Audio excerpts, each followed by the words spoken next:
বাংলাদেশের প্রত্যেকটা মাদক ব্যবসার সাথে সরকারি দল জড়িত। গরিব মানুষের বিচারের প্রশ্ন যখন যাবে তখন আপনাকে শোনানো হবে 43 লক্ষ মামলা পেন্ডিং আছে, চাইলেই তো আমরা যখন তখন দ্রুত বিচার করতে পারবো না।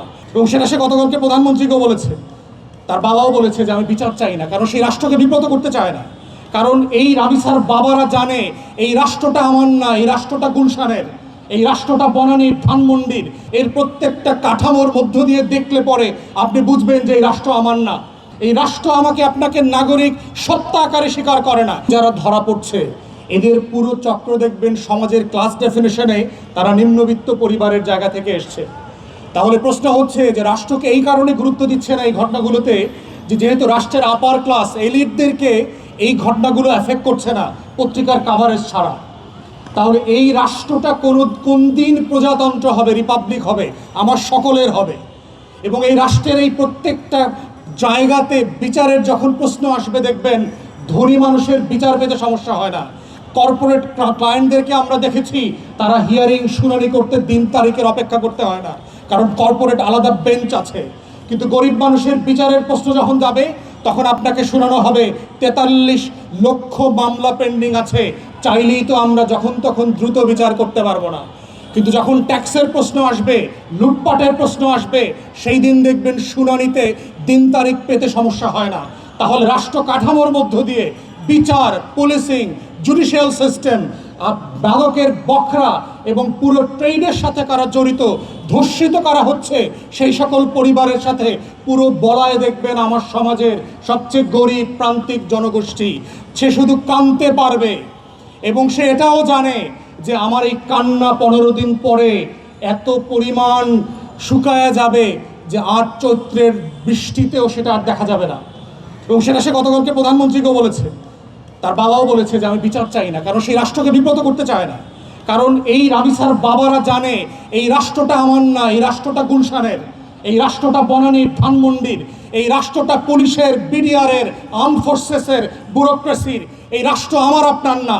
আমি আপনি শুধুমাত্র সংখ্যা, মারা যাওয়ার পরে বলবে রোড অ্যাক্সিডেন্টে 3 জন মারা গেছে, হামে 500 শিশু মারা গেছে, করোনাতে এত হাজার লোক মারা গেছে।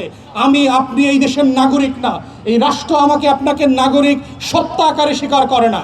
এবং এই জন্যে আমরা বলছি যে রিপাবলিক বানানোর যে লড়াই আমাদের জেনারেশন আফটার জেনারেশন করতে হয়েছে, 24-এর গণ অভ্যুত্থানের যে লড়াইটা ছিল যে এই রাষ্ট্রটাকে আমার করে বানানো, আমার গরিবের দুঃখী মানুষের রাষ্ট্র হবে। দুঃখী মানুষকে এটা বলতে হবে না যে আমি বিচার চাই না। বিচার কেন দুঃখী মানুষের কাছে যায় না? কেন তাকে ড্রাগ অ্যাডিক্ট হতে হচ্ছে? কেন তাকে বছরের পর বছর বস্তিতে, ফুটপাতে, রাস্তায় ঘুমায় কেন ফেন্সিডিল, ইয়াবা সেবন করতে হচ্ছে? এই পুরো প্রকল্পের মধ্য দিয়ে প্রকাশিত হচ্ছে যে এই রাষ্ট্রটা আসলে গণমানুষের, আমার আপনার রাষ্ট্র না। এই রাষ্ট্র প্রকল্পটা আসলে একটা ধনিক শ্রেণীর পুঁজিকে ডিল করবার রাষ্ট্র। এবং আমরা চাই সেই রাষ্ট্র প্রকল্প থেকে আমার যে মুক্তির লড়াইতে বলা ছিল এই free, independent and Democratic Republic, সাম্য, মানবিক মর্যাদা এবং সামাজিক সুবিচারের ভিত্তিতে যে এই প্রজাতন্ত্র গড়বার লড়াই আমরা সামিল হয়েছিলাম 71-এ, 24-এ, এই প্রজাতন্ত্র বানানোর মধ্য দিয়ে আজকে রাবিসা হত্যার বিচারের পোর্টফোলিও প্রোফাইল খুঁজতে হবে।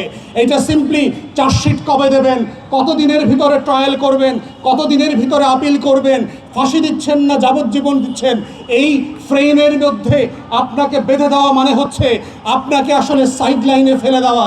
আপনি প্রতিদিন শহীদ মিনারে যাবেন, প্রেস ক্লাবে যাবেন, গণমাধ্যমে যাবেন, কথা বলবেন, কিন্তু বিচার আপনি পাবেন না, আপনার ন্যায্যতা আপনি পাবেন না। এবং দেখেন এত পরিমাণ মাদক নিয়ে আলোচনা হচ্ছে, এই মাদক কারবারি কারা? বাংলাদেশের প্রত্যেকটা মাদক ব্যবসার সাথে সরকারি দল জড়িত, প্রত্যেক জায়গায় জড়িত। যেই যে পিচ্চি রাজাকে গ্রেফতার করেছেন, হাসতে হাসতে সে পুলিশের গাড়িতে উঠতেছে। পিচ্চি রাজারা কি শুধু পিচ্চি থাকে? ওরা বড় হয় না, ওরা সংসদে যায় না, ওরা ক্যাবিনেটে বসে না। এই মাদক ব্যবসায়ীর রাজারাই তো বাংলাদেশকে আজকে লুটে পুটে খাচ্ছে। যেই মাদক ব্যবসায় পিচ্চি রাজার প্রজাতন্ত্রে আমরা সবাই এখনো প্রজা হয়ে বসবাস করছি। এবং ওর জন্য এটা প্রজাতন্ত্র, কারণ ও হাসে, কারণ ও জানে যে এই প্রজাতন্ত্রের মালিক ও যাবে বাংলাদেশের অত্যন্ত স্বনামধন্য বাটপার, ক্রিমিনাল, টাউট লয়াররা ফ্রন্ট সাইডে 10 জন 15 জন যাবে ওর জামিনের জন্য ও একদিনে 15-20 লাখ টাকা খরচ করে জামিনে বের হয়ে আসবে। কিন্তু বিনামূল্যে বিনা বেচারে যারা মাসের পর মাস বছরের পর বছর জেল খাটবে, তার জন্য এখানে এই রাষ্ট্রে কোনো বিচার পাবেন না। অতএব সেই রাষ্ট্র যে প্রজাতন্ত্র না, এই রাষ্ট্র যে আমার হয়ে ওঠে নাই, এর প্রত্যেকটা কাঠামোর মধ্য দিয়ে দেখলে পরে আপনি বুঝবেন যে এই রাষ্ট্র আমার না।